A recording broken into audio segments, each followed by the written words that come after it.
गावरान काकडीची फायदेशीर शेती. पीक पद्धतीत बदल करून शेतकऱ्याचा यशस्वी प्रयोग. खरीप हंगामात झालेल्या नुकसानीमुळे शेतकरी पूर्णपणे अडचणीत सापडला होता. शेतीसाठी केलेला खर्चही न निघाल्याने शेतकरी खचून गेला होता. कोणते पीक घ्यावे असा प्रश्न उभा असतानाच हिंमत न हरता पीक पद्धतीत बदल करून रब्बी हंगामात गावरान काकडीची लागवड करण्याचा प्रयोग प्रगतिशील शेतकरी सुनील पाटील यांनी केला.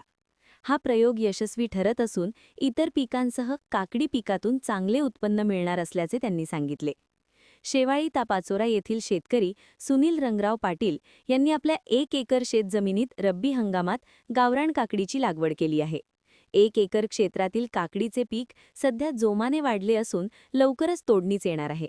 प्रत्यक्ष पीक परिस्थिती पाहता या पिकातून त्यांना चांगले उत्पन्न मिळणार असल्याचे स्पष्ट दिसत आहे. गावरान काकडीला बाजारात आणि ग्राहकांमध्ये चांगली मागणी असते.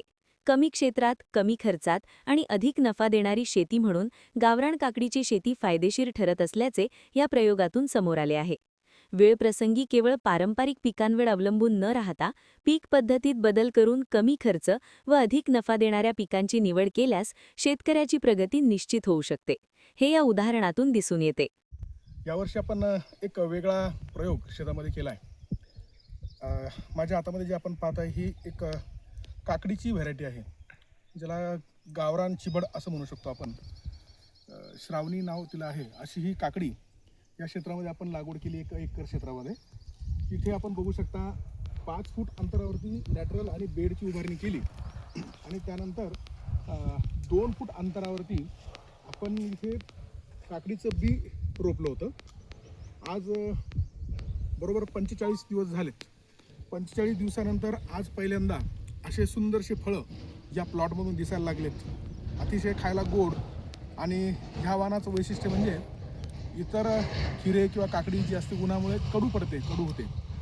मात्र हा जो वाण आहे कितीही तापमान वाढलं तरी याच्यामध्ये याचा गोडवा कायम राहतो. ही काकडी कडू होत नाही. असा हा या ठिकाणी आपण वेगळा प्रयोग केला आहे. आता इथून या प्लॉटची सुरुवात झाली आणि आपण पहिल्यांदा याचं रोपण केलं आहे. दर पण याला बरे असतात आणि याचा एक वेगळा ड्रॉबॅक आहे की याला खूप अशी याची स्किन नाजूक असते. हा लांबच्या मार्केटला पाठवायला अडचणीचा होतो. त्यामुळे लोकल मार्केटलाच आपल्याला याला विकायला लागतो आणि जर शेतकऱ्याने स्वतः विकला तर याचे खूप चांगले पैसे बनतात. रोगराई देखील याला त्या मानाने खूप कमी असते. सुरुवातीला आम्ही बेड बनवले, त्यानंतर बेसल डोस टाकला आणि मल्चिंग पेपर वापरल्यानंतर आपण ही लागवड केली आहे. आज 45-46 दिवस बी लागवड केल्यानंतर या प्लॉटला झाले आणि आता छानपैकी असा बहरलेला हा प्लॉट आपण या ठिकाणी बघू शकतो. यातून चांगले पैसे होऊ शकतात अशी अपेक्षा आहे आणि तसं चित्र पण या ठिकाणी दिसत आहे. मात्र याच्यामध्ये ह्या पिकाचा मुख्य ड्रॉबॅक म्हणजे योग्य साईजमध्ये जर याची तोडणी झाली तर हा मार्केटसाठी चांगला गुणवत्तेचा माल म्हटला जातो, चांगल्या गुणवत्तेची काकडी म्हटली जाते.